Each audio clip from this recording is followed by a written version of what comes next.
Hello আমার প্রিয় বন্ধুরা, আজকে তোমাদের শোনাবো একটা নতুন গল্প। গল্পটির নাম কি জানো? নীল পাহাড়ের জাদুর বাঁশি। তো চলো শুরু করি আজকের এই সুন্দর নতুন গল্পটিকে। অনেক কাল আগে নীল পাহাড়পুর নামে একটি ছোট্ট গ্রাম ছিল। সবুজ ধান ক্ষেত, চকচকে নদী আর দূরে নীল পাহাড় ঘিরে রেখেছিল গ্রামটিকে। সেই গ্রামে থাকতো এক বুদ্ধিমান মেয়ে, লীরা। গরিব ঘরে জন্ম হলেও লীরা গান গাইতে আর বাঁশি বাজাতে ছিল দারুণ দক্ষ। একদিন দুপুরে লীরা নদীর ধারে বসে বাঁশি বাজাচ্ছিল। হঠাৎ নদীর পানি ঝলমল করে উঠল। লীরা, তোমার সুর আমার হৃদয় ছুঁয়ে গেছে। আমি জাদুর মাছ। আহ আহ তুমি কথা বলছো? তুমি কে? আমি নীল পাহাড়ের রক্ষক, কিন্তু দুষ্টু জাদুকর গিরন্ধর গ্রামের সুখ শান্তি চুরি করছে। তুমি কি সাহায্য করবে ওই গ্রামের শান্তি ফেরাতে? হ্যাঁ, আমি করব, কিন্তু কিভাবে? এই রূপালী বাঁশিটা নাও, যখন বাজাবে সব বিপদ দূর হবে।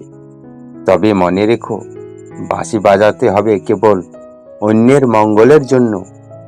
লীরা নীল পাহাড়ের পথে রওনা হলো। পথে এলো ঝড়, বৃষ্টি আর ভয়ঙ্কর শব্দ, কিন্তু লীরা থামলো না। অবশেষে পৌঁছে গেল পাহাড়ের গুহার সামনে। কে এলো আমার এলাকায়? আমি মীরা। তুমি গ্রামের সুখ ফিরিয়ে দাও।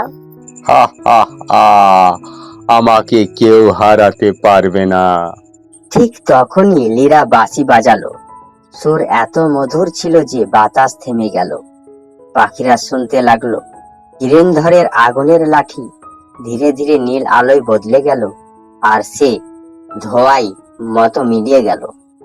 আকাশ পরিষ্কার হলো, গ্রাম ফিরে পেল সুখ।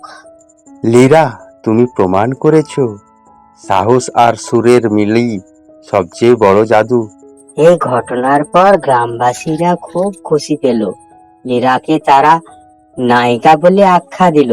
এই গল্প থেকে আমরা কি শিখলাম? শক্তি শুধু অস্ত্রের নয়, ভালোবাসা আর শিল্পের মধ্যেও থাকে। এই ছিল আজকের একটা ছোট্ট সুন্দর নতুন গল্প। তোমাদের কেমন লেগেছে বন্ধুরা? ভালো লেগে থাকলে ভিডিওতে একটা অবশ্যই লাইক দিবে আর চ্যানেলটিকে সাবস্ক্রাইব করে রাখবে।